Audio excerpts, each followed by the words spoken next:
என்னோட ஃபேவரட் கேட்ஜெட்ஸை நான் கிவ்அவேல வின் பண்ணி எடுத்துக்கிட்டேன். சோ நீங்களும் வின் பண்ணணும்னு நினைச்சீங்கன்னா இப்பவே மிஸ்டர் லைனஸ் ஆன்லைன் ஷாப்பிங்ல பர்ச்சேஸ் பண்ணுங்க. அக்னி சிறகே எழுந்து வா, உலகை அசைப்போம், உயர்ந்து வா அப்படின்னு யார் பாடினாரு பாத்தீங்கன்னா உங்கள் விஜய். இந்த லைன்ஸ பாடின உங்கள் விஜய் நேத்து என்ன பண்ணிருக்காருன்னா அந்த அக்னி சிறகு மேல காரை ஏத்திட்டு இருப்பாரு விட்டு இருந்தா. ஏன்னா அவ்வளவு பதட்டம் அண்ணனுக்கு. டே எப்படின்னா உள்ள போயிடுறா, ஆபீஸ்க்குள்ள போயிடுறா, இல்லைன்னா இந்த கும்பல் நம்ம கிட்ட கேள்வி மேல கேள்வி கேட்டு நம்ம மானத்தை எடுத்துருவாங்கடா, ஓடுங்கடா அப்படின்ட்டு பாத்தீங்கன்னா இந்த அக்னி சிறகு மேல காரை ஏத்திட்டு ஓடி இருப்பார். அந்த அளவுக்கு பாத்தீங்கன்னா பவுன்சர்ஸை வச்சு கட்டுப்படுத்தி நேத்து ஒரு பெரிய கலேபரமே ஆகியிருக்கு. எங்கன்னா பனையூர் ஆபீஸ்ல நீங்க எல்லாருமே பார்த்திருப்பீங்க. தூத்துக்குடி மாவட்ட பொறுப்பாளராக இருந்த அந்த அஜிதா ஆக்னல் அப்படின்ற ஒரு பெண்மணி வந்து பாத்தீங்கன்னா நேத்து விஜய் ஆபீஸ்ல வந்து தர்ணா போராட்டமே பண்ணாங்க. அதாவது எனக்கு ஏன் நீங்க பொறுப்பாளர் போஸ்டிங் தரல அப்படின்ற ஒரு பெரிய போராட்டமே அங்க வெடிச்சிச்சு. இதை பத்தி நம்ம ஆக்சுவலா பேசக்கூடாதுங்க. இது வந்து அவங்களுடைய உட்கட்சி பூசல். இது டிவிகே கட்சியில 1000 பேருக்கு போஸ்டிங் தருவாங்க, 1000 பேருக்கு தரமாட்டாங்க. இதை பத்தி நம்ம எடுத்து பேசுறதுல என்ன இருக்குன்ட்டு நேத்து நம்ம பேசவே விரும்பல. எது வரைக்கும் விரும்பலன்னு பாத்தீங்கன்னா சிடிஆர் நிர்மல்குமார் வெளியில வந்து பேட்டி கொடுக்கும் போது திமுகவை இழுக்கிறார். எது திமுக இருந்தாங்க இதெல்லாம் நடக்குது. கலைஞர் டிவி பாத்தீங்கன்னா காலையில இருந்து இங்க உட்காந்துட்டு இருக்காங்க, அப்படி என்ன அவங்களுக்கு பாசம் தெரியலன்னு கேட்கிறாரு. கலைஞர் டிவி மட்டுமா உட்காந்துட்டு இருந்துச்சு? எல்லா நியூஸ் சேனலும் தான் அங்க உட்காந்துட்டு இருந்துச்சு. என்ன நடக்குதுன்னு தெரியப்படுத்த வேண்டியது தானே நியூஸ் சேனலோட கடமை. அப்ப அதை செய்யும் போது இவர் வேணும்ட்டு என்ன பண்றாருன்னா திமுகவை இழுக்கிறாரு. அறிவாலயத்துல கூட பாத்தீங்கன்னா ஒருத்தர் காடை கிழிச்சு போட்டு போனாருங்க. சோ இது எல்லா கட்சியிலயும் நடக்கிறது தான். எஸ் அப்கோர்ஸ் எல்லா கட்சியிலயும் நடக்கிறது தான். உங்க கட்சி தகவலை மட்டும் நீங்க பேசியிருந்தா நாங்க இந்த கண்டென்ட்டை எடுத்து பேசியிருக்க மாட்டோம். கலைஞர் டிவி உட்பட இதை வந்து நீங்க காலையில் இது வரைக்கும் வராத கலைஞர் டிவி இன்னைக்கு காலையில இருந்து வந்து 2-3 யூனிட் போட்டு முதல்வருக்கும் துணை முதல்வருக்கும் ஒரு கொடுக்காத ஒரு முக்கியத்துவத்தை இன்று காலையிலிருந்து பனையூரில் காத்து கொண்டிருந்த கலைஞர் டிவிக்கு என்னுடைய முதற்கண் நன்றியை தெரிவிச்சுக்கிறேன்.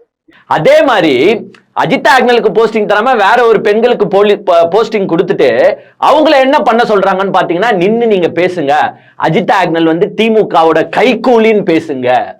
அதை வந்து அஜிதா ஆக்னல் என்னும் திமுகவோட கைகூலி இது இவ்வளவு நாள் அந்த கட்சிக்காக கஷ்டப்பட்டுட்டு இருந்த அந்த அஜிதா ஆக்னல் வந்து நேத்து எப்போ விஜய்கார மறைச்சாங்களோ அதுல இருந்து திமுக கைக்கூலி ஆயிடுச்சா. அப்ப இதுல எங்க இருக்கு பெண்களுக்கு உரிமை? அப்ப பாடுபடுற பெண்களுக்கு நீங்க கட்சியில போஸ்டிங் தர மாட்டீங்க, வேற யாருக்கோ தருவீங்களா அப்படின்றதுதான் அந்த அஜிதா ஆக்னலோட ஒரு குற்றச்சாட்டா இருந்துச்சு. அந்த குற்றச்சாட்டுக்கு கடைசி வரைக்கும் பதில் கிடையாது. இன்னொன்னு என்னன்னா இதுல இனிப்பான சம்பவம் ஒன்று நடந்துச்சு. அதாவது விஜய் வந்து வரும்போதே காரை மறைச்சிட்டாங்க.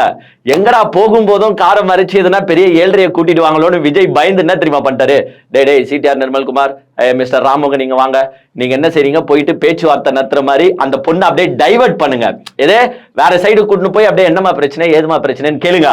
அந்த நேரத்துல எடுத்தான் பாடுறா ஓட்டோன்ட்டு காரை எடுத்துட்டு நான் முன்வாசல் வழியா ஓடிடுறேன் அப்படின்ட்டு பேச்சுவார்த்தை நடத்திட்டு இருக்கிற டைம்ல இந்த சைடு கார்ல புந்து எஸ்கேப் ஆயிட்டாருங்க. யாரு? ஒரு கட்சியோட தலைவர். யாரு? பெண்களின் பாதுகாப்புக்கு இந்த விஜய் தான் இருக்கிறேன்னு அப்படின்னு சொன்ன இந்த விஜய் அப்படியே ஓடுறாரு, எடுத்தம் பாரு ஓட்டத்தன்னு. பின்னாடி வழிக்கா பாத்தீங்கன்னா இன்னொருத்தர் ஓடுறாரு. யாரு? புஷி ஆனந்த். ஏன்னா புஷி கிட்ட சொல்லிருப்பாரு, டேய் நான் பின்வாசல் வழியா போனா நல்லா இருக்காது, நான் எப்படின்னா ஏமாத்தி முன்வாசல் வழியா போயிடுறேன், நீ பின்வாசல் வழியா ஓடிப்போ. இதுதான் தாவேக்கா.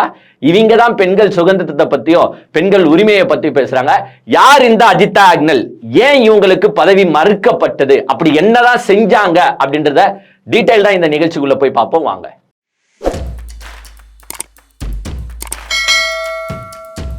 அதாவது தூத்துக்குடி மாவட்ட செயலாளர் போஸ்டிங்க்கு தான் வந்து பாத்தீங்கன்னா நேற்று மிகப்பெரிய பிரச்சனையே ஆச்சு.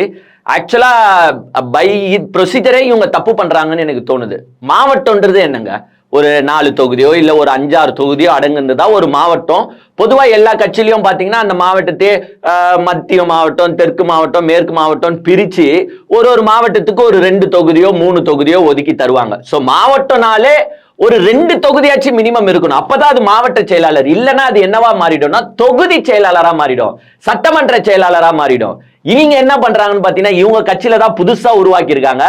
ஒரு தொகுதிக்கே ஒரு மாவட்ட செயலாளரை போடுறாங்க. இது எந்த விதத்துல இவங்க போடுறாங்கன்னு எனக்கு தெரியல. அதாவது தூத்துக்குடியில பாத்தீங்கன்னா 6 தொகுதி இருக்கு.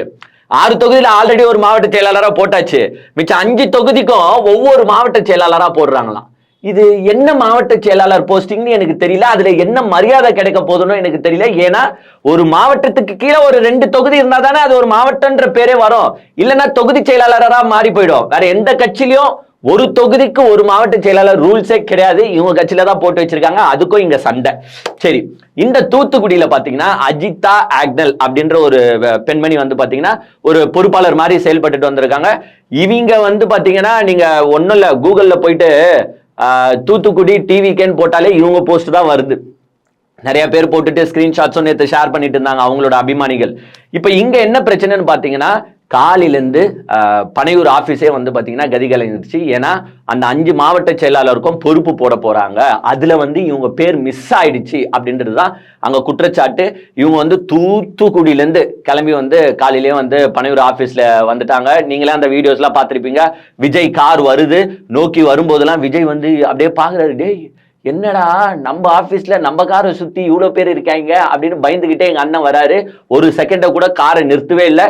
அவங்க எல்லாரும் வழிமறைக்கிறாங்க காரை. அப்போ கூட ஒரு பெண்மணினும் பார்க்காம, இதே வேற எங்கன்னா நடந்து இருந்துச்சுன்னு வச்சுங்களேன், இதே திமுகலயோ அதிமுகலயோ நடந்து இருந்துச்சுன்னா உடனே எங்க அண்ணனோ அணில் குஞ்சுகளோ பொங்கிட்டு இருப்பானுங்க. இதுதான் பெண் பாதுகாப்பா, ஒரு பெண் நின்று உங்க காரை மறைக்கிறாங்க, அவங்க கிட்ட பேச கூட உங்களுக்கு நேரம் இல்லை, ஆனா நீங்க ஓடி போறீங்களே அப்படின்ட்டு மத்த கட்சிகளே கேட்டிருப்பாங்க. அப்ப இவங்களை நம்ம கேட்கறது தப்பு கிடையாதுல்ல. சோ நான் கேட்கிறேன், ஏன் விஜய் சார் ஒரு பெண்மணி அவங்க வந்து நிக்கிறாங்க, உங்க கட்சிக்காக பாடுபட்டவங்க, அவங்கள ஒண்ணு சரி நீங்க நின்று வெளியில பேசல பரவாயில்ல, ஏன்னா நின்று வெளியில பேசினா சுத்தி இருக்கிற மைக்லாம் உங்க முன்னாடி வந்து நின்றோம். நம்ம தான் நம்ம வாழ்க்கையிலே நம்ம பிரஸ் மீட்டை சந்திக்க போறது கிடையாது, ஜனநாயகன் படத்துல தான் சந்திப்போம், மத்த நேரத்துல சந்திக்கவே மாட்டோம்னு உங்களுக்கு எல்லாருக்கும் தெரியும். சோ பிரஸ் மீட் நீங்க ஏன் கொடுக்கல நாங்க கேட்கல. அந்த பெண்ணை வந்து அட்லீஸ்ட் உள்ள கூப்பிட்டாச்சு பேசிருக்கலாம்ல. ஏங்க தப்பு பண்றாங்க, கரெக்ட் பண்றாங்க, ஒன்னும் அதெல்லாம் இருக்கட்டும், அவங்கள கூப்பிட்டு உள்ள ஒரு 2 வார்த்தை பேசியிருந்தா இந்த பிரச்சனை இவ்வளவு பெருசா ஆகியிருக்காது. ஏன்னா அவங்கள கூப்பிட்டு நீங்க பேச முடியாது, பிகாஸ் அவங்க கேள்வி கேட்பாங்க.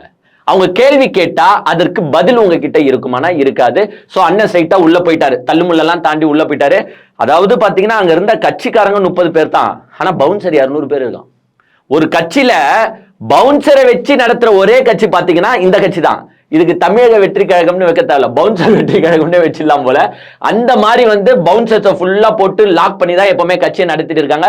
சோ ஒரு நிர்வாகியும் சந்திக்க முடியாது, ஒரு தொண்டனும் சந்திக்க முடியாது, யாரும் நம்ம தலைவர் விஜயை சந்திக்க முடியாது. சரின்னு உள்ள போயிட்டாருங்க. உள்ள போயிட்டு பாத்தீங்கன்னா எப்படா இப்ப வெளியில போறது, மாவட்ட பொறுப்பாளர் பட்டியல அனௌன்ஸ் பண்ணியாச்சு. அதுல வந்து பாத்தீங்கன்னா இவங்க கேட்ட மாவட்டத்துக்கு வந்து பாத்தீங்கன்னா சாமுவேல் அப்படின்ற ஒரு தொழிலதிபரை போட்டிருக்காங்க. இப்போ இங்கதான் வந்து ஒரு குற்றச்சாட்டு வருது. அவங்க வெளியில இருக்கிறவங்க எல்லாம் என்ன தெரியுமா சொல்றாங்க, தர்ணா போராட்டத்துல ஈடுபடுறாங்க. அங்க இந்த தூத்துக்குடி அந்த ஆக்னலோட வந்தவங்க எல்லாருமே சொல்ற ஒரு குற்றச்சாட்டு என்னன்னா, ஏங்க உள்ள இருக்காங்களே, அதாவது இவங்க பொறுப்பு போடுறாங்களே, இவங்க யார்கிட்டனா உறுப்பினர் கார்டு இருக்கான்னு கேட்டு சொல்லுங்க.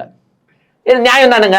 ஏங்க ஒரு இவங்களே வந்து பொதுவா என்ன சொல்றாங்கன்னா, டிவிகே கட்சிக்காரங்களே, எங்க கட்சியில எவன் கொடிய தூக்கின்னு சுத்தினானோ அவனுக்கு தான் போஸ்டிங் தரும், எங்க கட்சியில எவன் போஸ்டர் ஒட்டிக்கிட்டு சுத்தினானோ அவனுக்கு தான் போஸ்டிங் தரும், ஆட்டோ ஓட்டுற கூலி தொழிலாளிக்கு போஸ்டிங் தரும், போஸ்டர் ஓட்டுற கூலி தொழிலாளிக்கு போஸ்டிங் தரும் அப்படின்னு அடிச்சுக்கிறவங்க யாரு, இவங்க தான். அப்ப அவங்க கேக்குறாங்க, ஏங்க உள்ள இருக்கிற யாருக்குன்னா உறுப்பினர் கார்டு இருக்கா கேளுங்க. நாங்க பாருங்க இவ்வளவு ஃபார்ம்ஸ் வச்சுட்டு இருக்கோம், இவ்வளவு வேலை செஞ்சதுக்கான தொகுப்பு எங்க கிட்ட இருக்கு, நாங்க பாருங்க விஜய் சார் கூட எப்பெல்லாம் எடுத்த போட்டோஸ் இருக்கு, இது மாதிரி ஒண்ணு அவங்களால காட்ட முடியுமான்னு கேக்குறாங்க. நியாயமா நியாயம் இல்லையா? நீங்க வந்து நல்லா வேலை செய்யறவங்களுக்கு போஸ்டிங் கொடுத்திருந்தா இவங்க இப்படி கேட்பாங்களான்னா கேட்க மாட்டாங்க. சோ யாரோ ஒரு தொழிலதிபர், அதாவது சாமில் என்றவர் வந்து பாத்தீங்கன்னா ஒரு தொழிலதிபர் போல, அந்த தொழிலதிபரை தூக்கிட்டு வந்து அவருக்கு போஸ்டிங் கொடுத்திருக்காங்க விஜய் கட்சியில. அதனாலதான் இவங்க எல்லாருமே எதிர்த்து கோஷம் போடுறாங்க. மெயினா இதுல பங்கு யாருக்குன்னு பாத்தீங்கன்னா புஷி ஆனந்த். எங்க புஷி ஆனந்துக்கு இந்த அக்கா கப்பம் கட்டலையோ என்னன்னு தெரியல. ஏன்னா அவர் வந்து புஷி ஆனந்துக்கும் இந்த அக்காக்கும், அதாவது அஜிதா ஆக்னலுக்கும் பாத்தீங்கன்னா ஏற்கனவே ஒரு தள்ளுமுள்ளு இருக்குது. புஷி ஆனந்த் பேச்சை இவங்க கேட்க மாட்டாங்க. அதனாலே புஷி ஆனந்த் வந்து ஆக்னல்ல போடக்கூடாது அப்படின்னு சொல்லியிருந்தா வந்து அங்க இருக்கிறவங்க எல்லாம் சொல்றாங்க. இதுல என்னன்னா மெயினா வந்து புஷி ஆனந்தே இவங்க கண்டுக்கலன்றது உங்களுக்கு எப்படின்னு தெரியும், காசு கொடுக்கலையோ என்னமோ தெரியல. அதனால யாரா தொழிலதிபர், யாரா இவங்களுக்கு போட்டி, கூப்பிடுறா அந்த ஆளு அப்படின்ட்டு சாமுவேலுக்கு வந்து போஸ்டிங்க கொடுத்துருக்காங்க. இதுல என்னன்னா அவர் தொழிலதிபர், ஏன் ஒரு ஆட்டோ ஓட்டுறவனுக்கு நீங்க போஸ்டிங் தந்திருக்கலாமே? ஏன் தூத்துக்குடியில வேற எவனுமே போஸ்டர் ஓட்டுனே சுத்தலையா? விஜய் வந்து மன்றமா இருக்கும்போது, நடிகர் மன்றமா இருக்கும்போது எவ்வளவு பேர் போஸ்டர் ஓட்டுன்னு சுத்தி இருப்பான், அவனுக்கு நீங்க கூப்பிட்டு போஸ்டிங் கொடுத்துருக்கலாம்ல, மாவட்ட செயலாளர் போஸ்டிங் ஏன் தரல? சோ பணம் பணம் இருப்பவர்களுக்கு இந்த கட்சியில் போஸ்டிங் 100% தரப்படும்ன்றதுதான் இங்க உணர்த்திருக்காங்க. இதுல இன்னொன்னு நம்ம வந்து ஆராய்ஞ்சோம், ஏன் இவங்களுக்கு வந்து ஒரு கஷ்டப்படுறவங்களுக்கு கட்சிக்காக கஷ்டப்படுறவங்களுக்கு போஸ்டிங் தரது தப்பு இல்லையங்க. பட் இந்த அஜித் ஆக்னலுக்கு விஜய் வந்து மறுக்கிறார்னா என்னவா இருக்கும் அப்படின்னு ஆராய்ஞ்சு பார்க்கும்போதுதான் நமக்கு 2 விஷயம் கண்ணில் பட்டுச்சுங்க. எஸ் அப்கோர்ஸ் விஜய் எப்படிங்க உங்களுக்கு போஸ்டிங் தருவாரு? அஜித் ஆக்னலுக்கு நான் உங்களை கேட்கிறேன், எப்படி உங்களுக்கு போஸ்டிங் தருவாரு? உங்க பேர்ல என்ன இருக்குங்க? அஜித்தா அஜித்தா அஜித்தை வச்சுன்னு இருக்கீங்க நீங்க உங்க பேர்ல. விஜய் எப்படிங்க போஸ்டிங் தருவாரு உங்களுக்கு? அஜித்ன்ற பேருக்குலாம் வந்து போஸ்டிங்க தர மாட்டாருங்க. அப்படின்னு அந்த அஜித்ன்ற பேருக்காகவே அஜித் ஆக்னலுக்கு போஸ்டிங் தரலன்னு சில பேர் ஆன்லைன்ல போட்டுன்னு இருக்கான். ஏன்னா உண்மை, விஜய் யோசிச்சிருப்பாரு, அஜித்தான்னு பேர் வச்சிருக்காங்கன்னா அப்ப இவங்க கண்டிப்பா அஜித் ஃபேன்ஸாவும் வந்திருப்பாங்க, இவங்க குடும்பத்துல அப்பாவா அம்மாவா அஜித் ஃபேனா இருந்திருப்பாங்க, அஜித் ஃபேன்ல இருந்து எப்படி ஒருத்தர் நம்ம போஸ்டிங் தராதரா டிஸ்மிஸ் பண்றான்னு கூட பண்ணிருக்கலாம். இதுல இன்னொரு சைடும் ஆராயிறாங்க. இன்னொரு சைடு என்ன ஆராயிறாங்கன்னு பாத்தீங்கன்னா, இந்த அஜித் ஆக்னலோட அண்ணன் ஒருத்தர் இருக்காரு, அதாவது பில்லா ஜெகன் அவர் பேரு. அவர் வந்து பாத்தீங்கன்னா தீவிர விஜய் ரசிகரா இருந்திருக்காரு. அவர் வந்து பாத்தீங்கன்னா ஆனா விஜய் ரசிகரா இருந்திருக்காரு, விஜய் மன்றத்துல இருக்கும்போது ரசிகரா இருந்திருக்காரு. அப்புறமா விஜய் கட்சியை தொடங்கின பிறகு விஜய் கிட்டே சொல்லிட்டு, தலைவரே நான் வந்து உங்க ரசிகரா இருந்தா உங்க மன்றத்துல இருந்தேன், பட் வந்து நான் கட்சி ரீதியா எப்பவுமே டிஎம்கேல இருக்கிறேன், அதனால நான் டிஎம்கேல இருந்துடுறேன், நீங்க வேணா என் தங்கச்சி இருக்காங்க என் தம்பிங்க இருக்காங்க அவங்கள வச்சு வேணா நீங்க மன்றத்தை நடத்திக்கோங்க, என் தங்கச்சி வேற உங்க தீவிர ரசிகை அப்படின்னு சொல்லிட்டு தான் அஜித் ஆக்னல் உள்ள வந்திருக்காங்க. இதுல விஜய் திருப்பியும் யோசிச்சிருப்பாரு போல, என்னதான் பில்லா ஜெகன் நம்மளோட ஃபேனா இருந்தாலும் அவன் பேர்ல என்ன இருக்கு? பில்லா பில்லா பில்லா. இது வந்து விஜய் மண்டையில அச்சினே இருந்துச்சு போல. பில்லான்னு இருக்கிறவன் எப்படி ஏன் ஃபேன் ஆக முடியும்? என் ஃபேன்ல யாரு? ஒன்னு போக்கிரி ஜெகன் வச்சிருக்கணும், இல்ல சுரா ஜெகன் வச்சிருக்கணும், இல்லனா புலி ஜெகனாச்சு வச்சிருக்கணும். இதெல்லாம் வைக்காம பில்லா ஜெகன் நீ பேரை வச்சிருக்கனா அப்போ ஒண்ணு நீ அஜித் ரசிகனா இருக்கணும், இல்லனா நீ ரஜினி ரசிகனா இருக்கணும். ஏன்னா பில்லா படம் ரஜினி அஜித் நடிச்சிருக்காங்க. சோ பில்லா ஜெகனோ உண்மையான விஜய் விசுவாசி கிடையாது. அஜித்தான்ற பேர்லயே அஜித் இருக்கும் போது நீ எப்படி விஜய் ரசிகனா ஆவ? சோ இந்த 2 ரீசனாலதான் விஜய் வந்து பாத்தீங்கன்னா அஜித் ஆக்னலுக்கு போஸ்டிங் கொடுத்துருக்க மாட்டார். ஏன்னா விஜய்க்கு அவ்வளவுதானே தெரியும். விஜயோட இது ஃபுல்லாவே எதுல இருக்கும்? சினிமால தான் இருக்கும். இவங்க யாரு எவ்வளவு உழைச்சாங்கன்றது விஜய்க்கு ஒரு சொட்டாச்சு தெரிஞ்சிருக்குமா? அவங்களுக்கு இவ்வளவு நாள் பொறுப்பாளரா அங்க இருந்திருக்காங்க, அந்த மாவட்டங்கள்ல பார்த்திருக்காங்க, எவ்வளவு காசு செலவு பண்ணிருப்பாங்க. ஏங்க ஒருத்தங்க வந்து வெளியில நின்று தர்ணா போராட்டத்துல ஈடுபடுறாங்கன்னா, ஏங்க அது எந்த கட்சியா இருக்கட்டும், டிவிகேன் மட்டும் நான் சொல்ல, எந்த கட்சியில இருக்கிறவனாலும் ஒரு கட்சி தலைமை ஆபீஸ்க்கே வந்து ரோட்ல நின்று போராடுறான் கத்துறானா அவன் அவ்வளோ வேலை செஞ்சிருக்கான்னு அர்த்தம். அவன் அந்த கட்சிக்காக அவ்வளோ அர்ப்பணிச்சிருக்கான் தன்னை அப்படின்னு அர்த்தம். ஏன்னா அதோட வேதனை அதோட வலிதான். என்னடா நம்ம இவ்வளவு செலவு பண்ணிருக்கோம், விஜய்க்காக இவ்வளவு பண்ணிருக்கோம், விஜய் நம்ம முதலமைச்சர் ஆகணும்ட்டு இவ்வளவு கூப்பாடு போட்டுக்கிட்டு இவ்வளவு எனிமிட்டியை நம்ம ஊர்ல உருவாக்கிட்டு இருக்கோம். ஏன்னா எதிர்கட்சி கிட்ட எல்லாம் சண்டை போடணும்ல, போஸ்டர் ஓட்டுறதுக்கோ சண்டை வரும்ல, சௌர் விளம்பரம் எழுதுறதுக்கோ சண்டை வரும்ல, நாளைக்கு எலெக்ஷன் அப்போ சண்டை வரல. இவ்வளவு எனிபிட்டியை நம்ம சேர்த்து வச்சுட்டு இருந்தா இவங்க நம்மளுக்கு போஸ்டிங் தரலையே, நாளைக்கு நம்ம எப்படி ஊருக்குள்ள சுத்துறது, அந்த ஒரு மன வேதனை அவங்களுக்கு வந்தனாலதான் வந்து தர்ணா போராட்டத்துல ஈடுபடுறாங்க. ஆனா நீங்க அவங்களோட ஃபீல்ட் ஒர்க்கை கண்டுக்கல, ஒன்னுத்தையும் கண்டுக்கல, போஸ்டிங் தர முடியாது போமா. ஏன் அப்ப முன்னாடியே தந்திருக்க வேணாம்ல? ஏங்க இப்ப நீங்க கட்சியை தொடங்கிட்டீங்க, கட்சியை தொடங்கினால உங்க கட்சியில நிறைய தொழிலதிபர் வந்து குவிவாங்க, அவங்களுக்கு தூக்கி நீங்க போஸ்டிங்க தரீங்களே, அப்ப ரசிகர் மன்றமா இருக்கும் போது அவங்களுக்கு கூட்டு இருக்கலாம்ல நீங்க? ஏன்னா அப்ப எவனும் வந்திருக்க மாட்டான். ஏன்னா ரசிகர் மன்றமா இருக்கும் போது செலவு ஒண்டிதான் பண்ணணும், வருமானம் எதுவும் வராது, அப்பெல்லாம் இந்த தொழிலதிபர்கள் வரமாட்டாங்க. ஆனா இன்னைக்கு விஜய் கட்சியை தொடங்கிட்டார், வருமானம் நம்ம எப்படின்னா பார்க்கலாம் அப்படின்ட்டு தான் தொழிலதிபர்கள் வராங்க. சோ இப்ப தொழிலதிபர்களை ஊக்குவிக்கிற விஜய் ஒண்ணு அப்பயே ஊக்குவிச்சிருக்கணும்.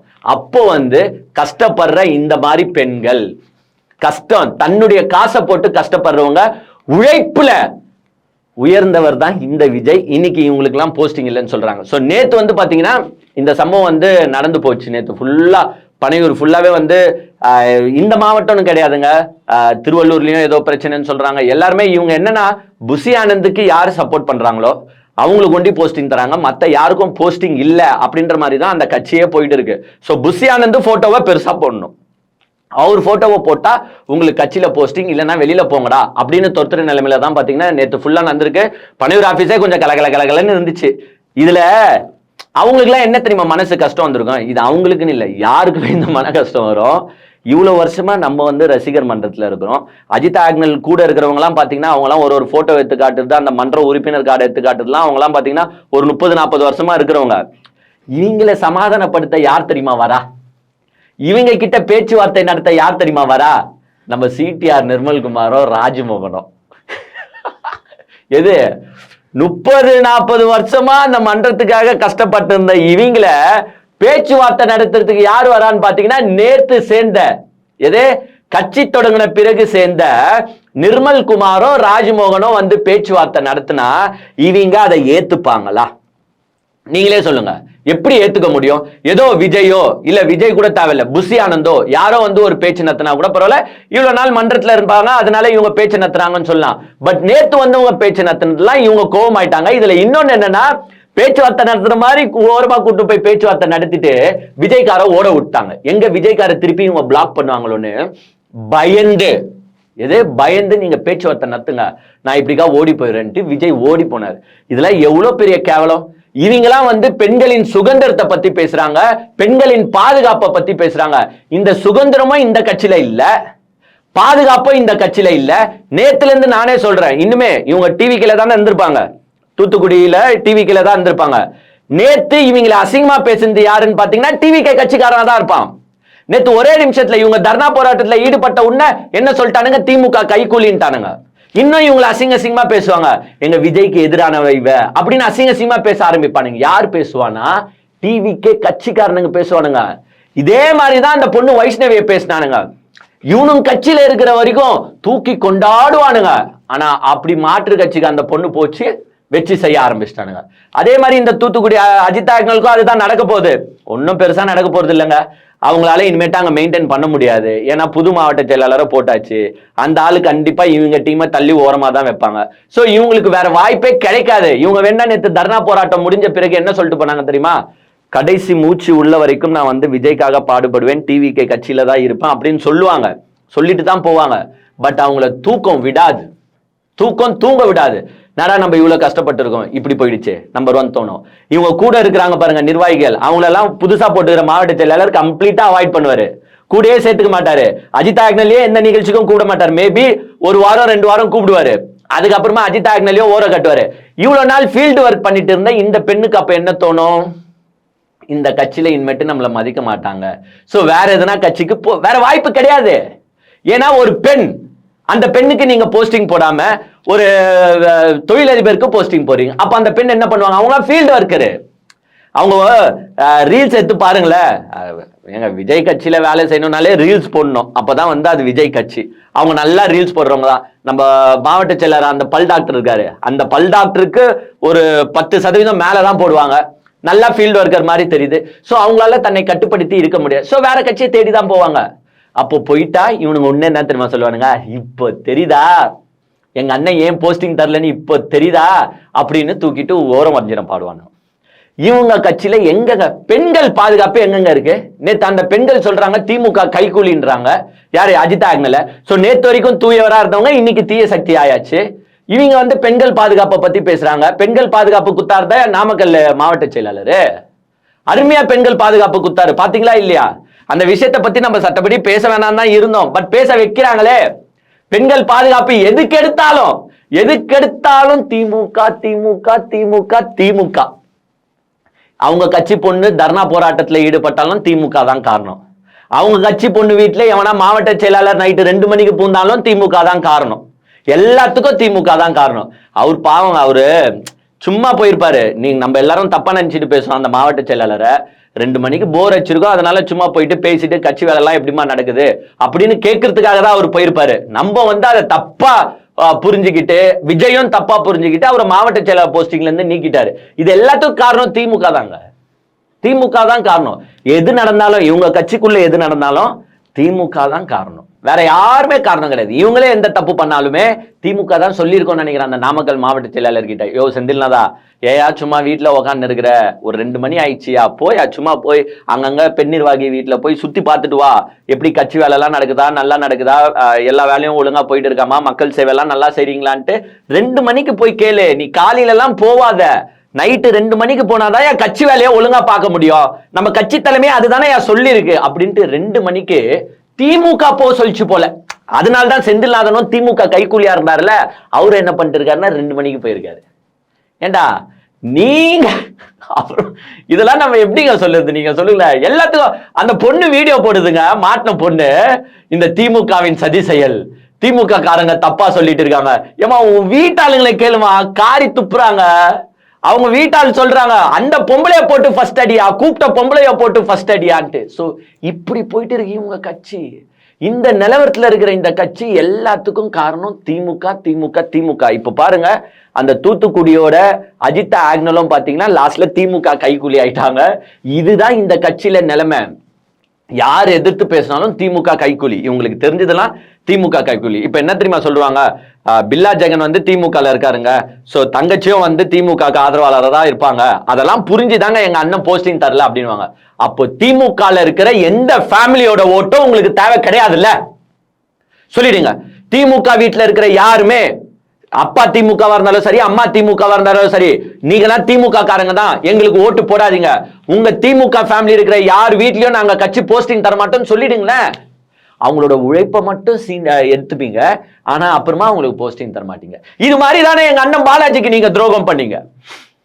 எங்க அண்ணன் பாலாஜி பாவங்க, அவ்வளவு கஷ்டப்பட்டு விஜய நெஞ்சில குத்துனவருங்க எங்க அண்ணன். அந்த பாலாஜி எவ்வளவு உங்களுக்காக குரல் கொடுத்திருப்பாருன்னு உங்களுக்கு நல்லாவே தெரியும். ஆனா அந்த மனுஷன் லாஸ்ட்ல எந்த கட்சியில போய் சேர்ந்திருக்காரு தெரியுமா? எல்ஜேகேங்க பாண்டிச்சேரியில, அதுவும் ஆதவ அர்ஜுனுக்கு போட்டியா அவங்க மச்சான் ஸ்டார்ட் பண்ண கட்சியில போய் எங்க அண்ணன் பாலாஜி சேர்ந்திருக்காப்ல. எங்க அண்ணன் விஜயோட தீவிர பற்றாளர், விஜய் முதலமைச்சர் ஆகணும்னு துடிச்சிட்டு இருந்த ஒரு நபர் இன்னைக்கு எல்ஜேகேல போய் சேர்ந்திருக்காரு. இப்ப சொல்லுங்கடா, இதுக்கும் திமுக தான் காரணமா? உடனே அவரு எல்ஜேகேல சேர்ந்த உடனே அவர் வந்து விஜய பத்தி பாசிட்டிவா போடும் போதெல்லாம் எல்லா அணில் குஞ்சுங்களும் ஃபயர் விட்டானுங்க, அண்ணன் பாலாஜி த கிரேட், அண்ணன் சூப்பர், அண்ணன் சூப்பர்னு. இவர் எல்ஜேகேல போய் சேர்ந்த உடனே என்ன தெரியுமா போட்டானுங்க, இப்ப தெரியுதா என் அண்ணன் எதுக்கு உனக்கு போஸ்டிங் தரலன்ட்டு, நீ வந்து ஒரு சுயநலவாதின்னு எங்க எல்லாருக்கும் நல்லாவே தெரியும்டா, அதனால தான்டா எங்க அண்ணனுக்கு தெரியும் யார் யார எங்கெங்க வைக்கணுமோ அங்கங்க வச்சாடுறா எங்க அண்ணன் அப்படின்னு ட்வீட் போட்டாங்க. அது எப்படின்னா, விஜய் போஸ்டிங்கே தரலனாலும் கொடுப்பாரு அப்படின்னு வெயிட் பண்ணிருக்கணும். ஆனா அவர் யாருக்கு கொடுப்பாருன்னா, தொழிலதிபர்களுக்கும் பணக்காரங்களுக்கும் ஜாதிய ரீதியில் பொறுப்பு போடுறாருன்ற இது வேற இருக்குங்க. அங்க இந்த பொண்ணுக்கே வந்து இந்த அஜித் ஆக்னல்ன்றவங்களுக்கு ஏன் தரலன்னா, இவங்க வந்து மீனவ சமுதாயத்தை சார்ந்தவர், அங்க போட்டு இருக்கிற சாமியல் வந்து வேற சமுதாயத்தை சார்ந்தவர், அந்த தொகுதியில இந்த சாதியினரை போட்டாதான் அந்த சாதி ஓட்டை வாங்க முடியும்ட்டு மீனவ சமுதாய பெண்ணை புறக்கணித்ததாக. ஏங்க திருப்பி நிறைய பெண்கள் வந்து இப்போ பேட்டி கொடுப்பாங்க, நாங்களும் மீனவர் சமுதாயம் தான், நாங்களும் மீனவர் சமுதாயம் தானே. மீனவர் சமுதாயத்துல எதனா டம்மி போஸ்டிங் உங்களுக்கு கொடுத்துருப்பாங்க அந்த மாவட்டத்துல. மாவட்ட செயலாளர் போஸ்டிங் யார்கிட்ட இருக்கு? ஏன் ஒரு மீனவ சமுதாய பெண்ணுக்கு மாவட்ட செயலாளர் போஸ்டிங் தர முடியாதாங்க? சோ சாதிய ரீதியில் இவர் தான் என்ன சொல்றாருன்னா, பிறப்போக்கும் எல்லா உயிர்க்கும். இந்த விஜய் வந்து பெண்களுக்கும் சரி ஜாதிய ரீதியிலும் சரி ஒன்னும் பண்ண மாட்டான், எனக்கு எல்லா மக்களும் சமம் அப்படின்னு சொல்லிட்டு இருக்கிற இந்த விஜய் கட்சியில எல்லாமே நடக்கிறது ஏழ்றதான். அது எல்லாத்துக்கும் நான் சொல்றேன், திமுக தாங்க காரணம். தமிழகத்தின் புதிய மற்றும் பிரம்மாண்டமான உதயம் நம்ம மிஸ்டர் லயனஸ் ஆன்லைன் ஷாப்பிங். இனி உங்களுக்கு பிடிச்ச பொருட்கள் எல்லாம் உங்களை தேடி வரப்போகுது, அதுவும் கம்மி விலையில பெஸ்ட் குவாலிட்டில. Dresses and footwearsக்கு 35% offer, kitchenware and household ப்ராடக்ட்ஸ்க்கு 40% ஆஃபர். இருங்க, இதுக்கே ஷாக் ஆனா எப்படி? இவ்வளவு சூப்பரான ஆஃபர் ப்ராடக்ட்ஸும் ஈஸி 7 டே ரிட்டர்ன் பாலிசியோட தமிழ்நாட்டுல நீங்க எந்த ஊர்ல இருந்தாலும் ஜஸ்ட் 1 டேல டெலிவரி பண்ணிடுவாங்க. இந்த ஆப் ஷாப்பிங் பண்றதுக்கு மட்டும் இல்லங்க, வீட்ல இருந்து பிசினஸ் பண்றவங்க, ஓனா ஷாப் வச்சிருக்கவங்க, அதர் ஆன்லைன் பிளாட்ஃபார்ம்ல சேல் பண்ணிட்டு இருக்கவங்கன்னு இப்படி எல்லாருமே ஒரு செல்லரா உங்க ப்ராடக்ட்ஸை சேல் பண்ண ஒரு பெஸ்ட் ஆன்லைன் ஷாப்பிங் பிளாட்ஃபார்ம் தாங்க இது. இந்த ஆப்ல ஜஸ்ட் நீங்க 2 மினிட்ஸ்ல ரெஜிஸ்டர் பண்ணாலே போதுங்க, நீங்களும் ஒரு செல்லர் ஆகலாம். இன்னும் ஒரு சூப்பரான விஷயம் என்னன்னா, ஒவ்வொரு மந்த்துமே மெகா கிவ் அவே அனௌன்ஸ்மெண்ட் இருக்க போகுது. அதுல 1 ஃபீமேல் அண்ட் மேலுக்கு இந்த அதிரடியான கிவ் அவே ஆஃபர்ஸ்ல அவங்களுக்கு பிடிச்ச ப்ராடக்ட்ஸை அவங்களே எடுத்துக்கலாம். சோ நீங்களும் ஜஸ்ட் 100 ரூபீஸ்க்கு பர்ச்சேஸ் பண்ணி கிவ் அவேல பார்ட்டிசிபேட் பண்ணி உங்களுக்கு பிடிச்ச கேஜெட்ஸை ஷேர் பண்ணுங்க. இப்பவே நம்ம மிஸ்டர் லைனஸ் ஆன்லைன் ஷாப்பிங் ஆப்பை இன்ஸ்டால் பண்ணுங்க, உங்க பர்ச்சேஸை ஸ்டார்ட் பண்ணுங்க.